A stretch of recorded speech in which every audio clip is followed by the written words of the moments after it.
last week I preached on David in 17. King David. And if you say David in Hebrew, it's David. Sounds like cool, huh? David. So if your name's David, you say, my name's David. Sound like you're French or something. Like Joe Dirty. Yeah, Dirty. Yeah.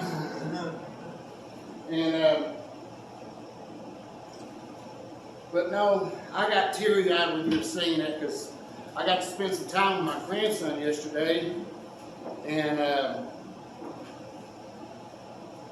just the innocence that has, taking the water park and play with him and everything. And my wife, she knows I'm a goofball anyway, and so I was trying to teach him how to swim. He's only 3. And he was loving to get up on the side and jump off and everything. I'd get him when he started just jumping on my lap. And so I started bouncing the pool and going, yee-haw! Yee-haw! And I was real loud to him. I said, shh, that's annoying. I don't care. I'm doing this because I love my grandson. I want him to cherish the time he spent with his pappy, That's right. And so I don't care what people think. I'm not cussing or anything else, I'm just enjoying my time with him. And like I say, just the innocence of that, when you give him a kiss or something, he was wore out when he's coming back because this is over in Cruel.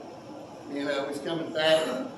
He made 4 miles outside of town before he passed out. I don't know about y'all, but swimming makes me tired and also makes me what? Hungry. Yeah, exactly. I'm the same way. Oh yeah, that's good. Now, if you look at the back of 17, I'm going to start there because this is kind of they cut it off too early. But in 17 and 57, verse 57. While you're looking that up, I need to make a quick announcement too. We were blessed with this photograph of a former member we had here at church, and she was a blessing. This is Michelle's mother, and she's no longer with us. She's walking with God now, and she's a beautiful woman and strong-willed. And we were blessed with this picture. It's going to be put up in Linda's office, so if anybody wants to see this and cherish it. Like I say, if you look over in the background, it's got Rita in there too. And Rita, she's sitting where Whitney's sitting at. Oh, and Regina too, yeah. That's got her too in there as well.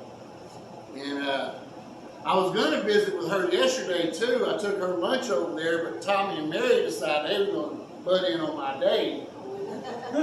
So they got to eat lunch with them instead, but that's fine. I got to hug her neck. They got to visit with her. And, but yeah, she loves her fried chicken.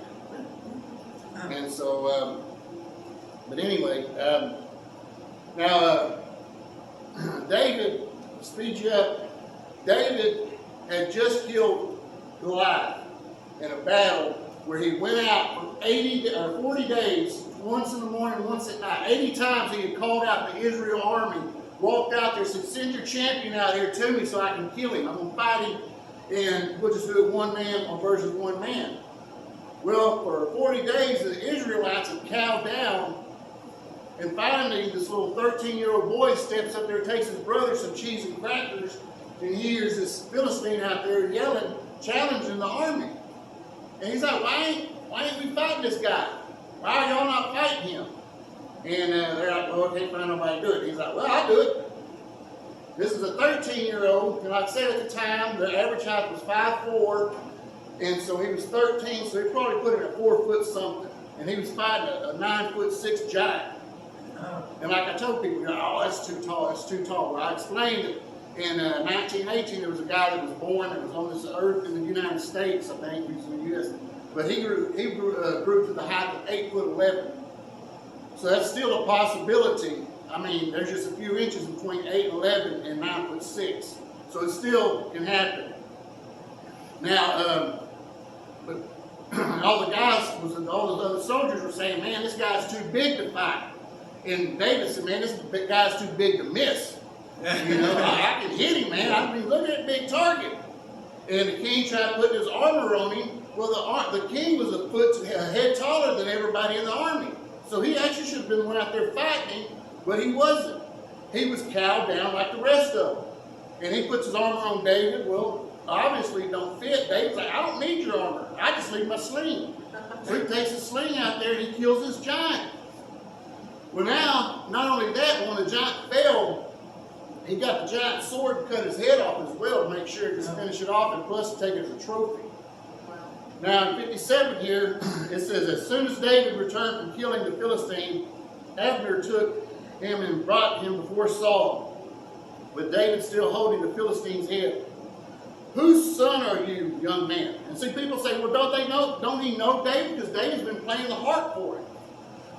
And because Saul has demons come across him, and he has to have the harp played to him to relax him. But the thing is, he knew David, but what does he ask him? He said, who's your father? Because now, I forgot, but he had promised his daughter to the guy that defeated the Philistine.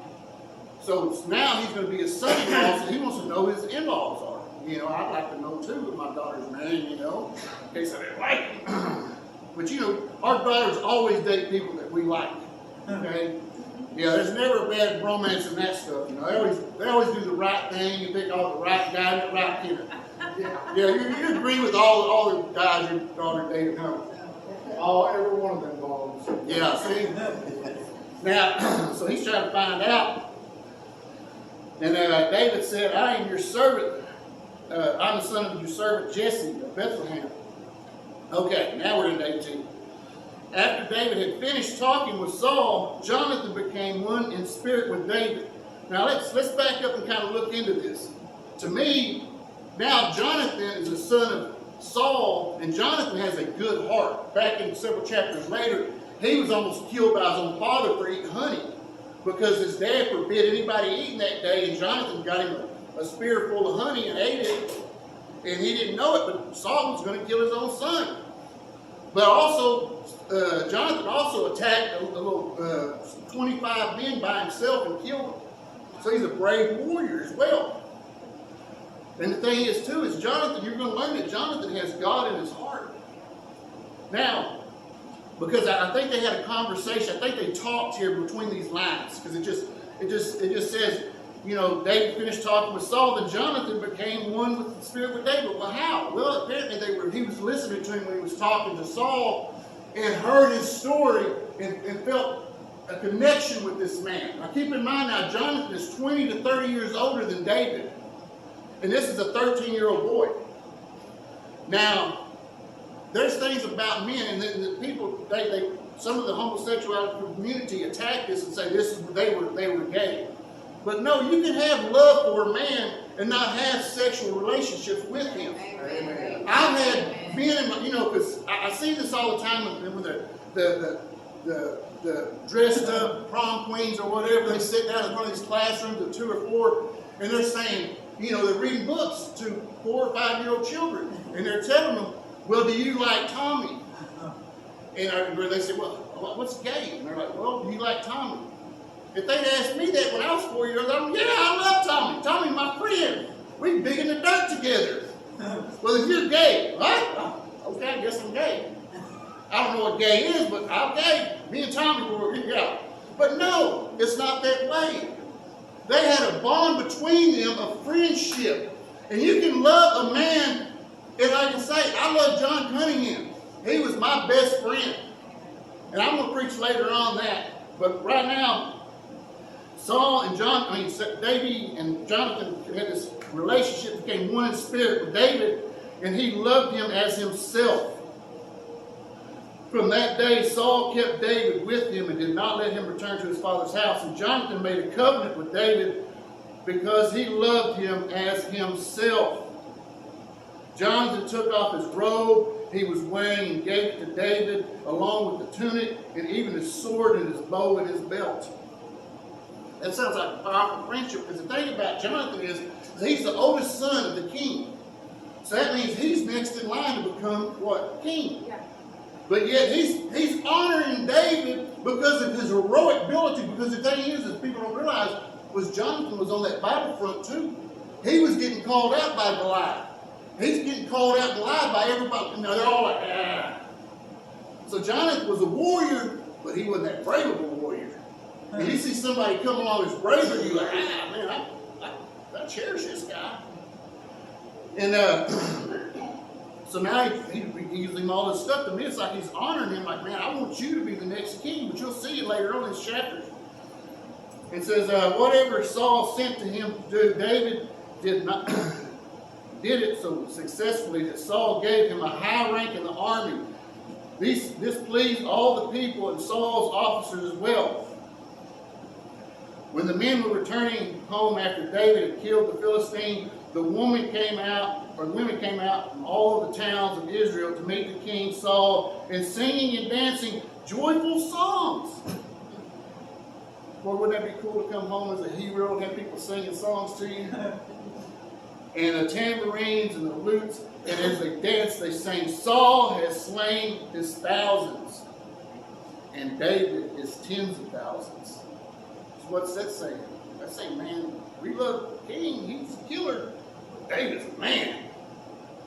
Saul was very angry and refrained and yelled him.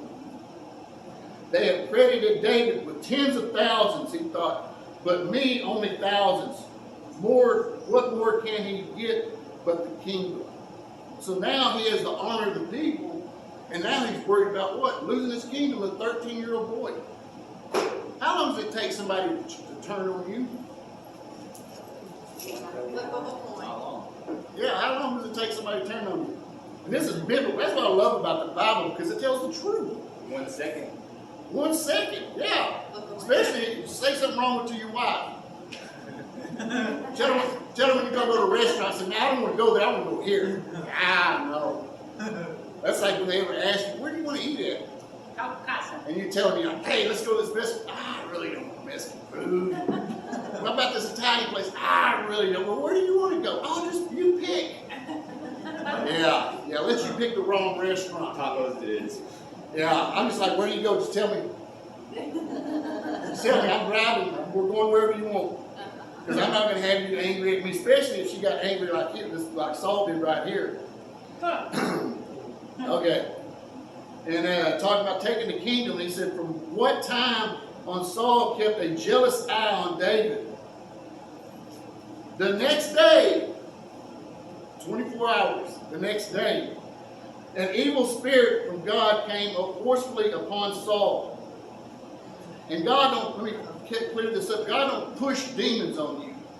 But God uses people and demons, people that are demonic, that follow the devil, that don't have Jesus in their life. He uses those to try to sharpen your edges and try to get jabs at you to try to see how good of a Christian you really are.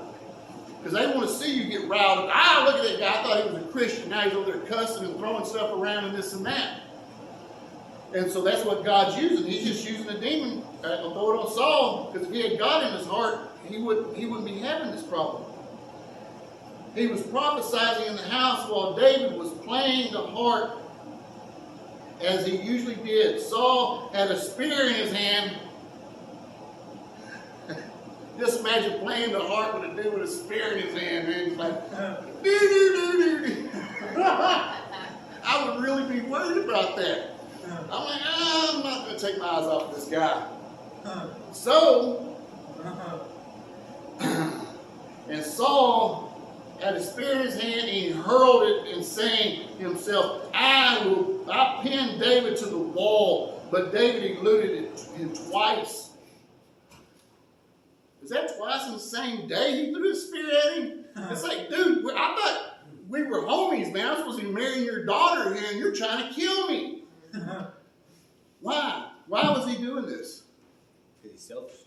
Because if you look at the title of my message, it says the love of a brother, or a brother's love, and the hate of a father. And the reason he was hating David was because David was taking everything away from him that he held close to his heart. He's taking that's what he saw. He was threatened by this young man. If he would have followed along with David like Jonathan's like, man, this guy's got God inside his heart. I want to be like him. I want to be best buds with this guy. Because we can work off each other. But Saul's like, man, you're trying to take everything that I have away from me. And I'm going to do something different today. I'm going to jump over to Matthew real quick. Jump over to Matthew chapter 19. This will be the last thing I read. God.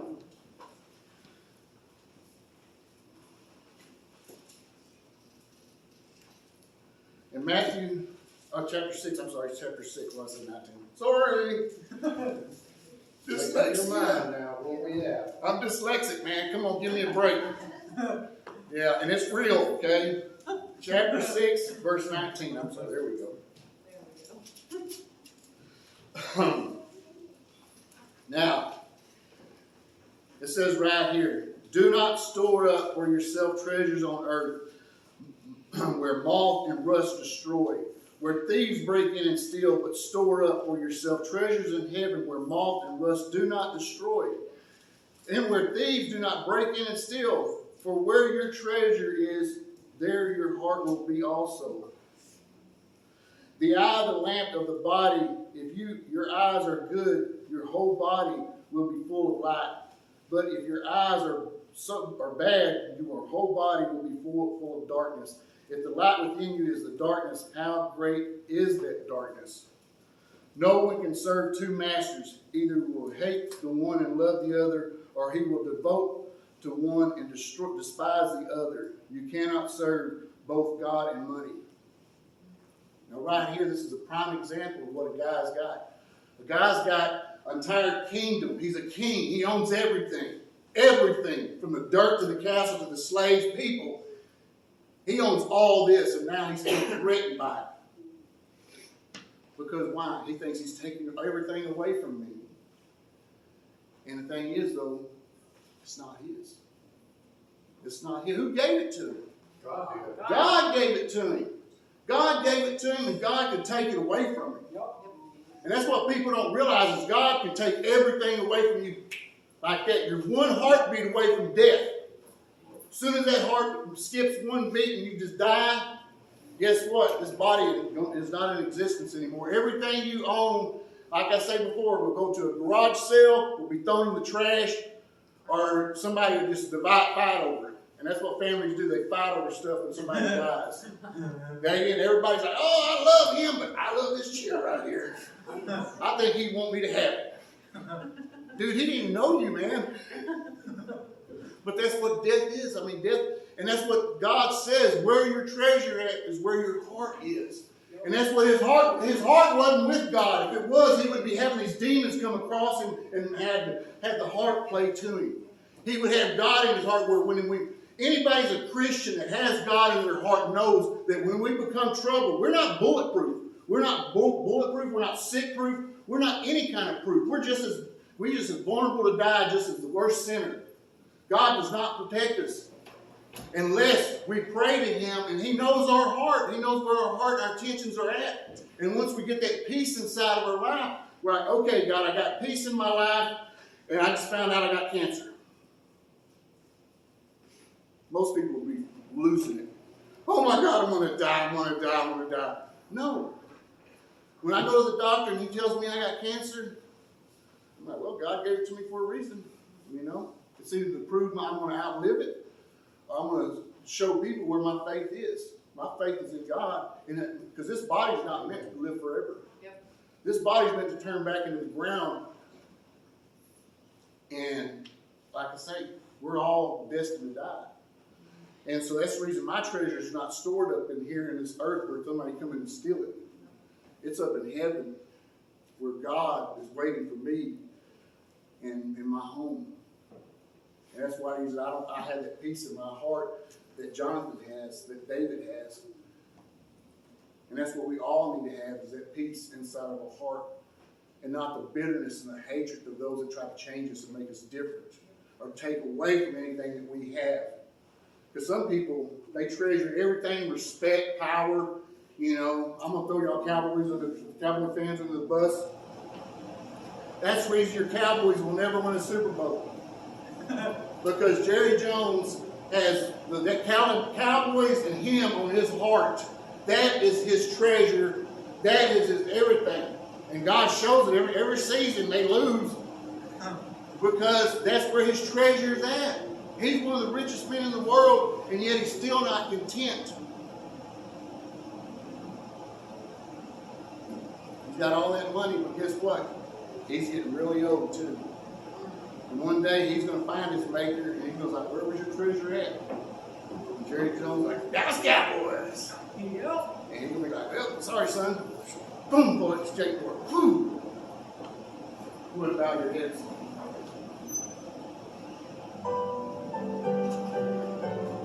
I always ask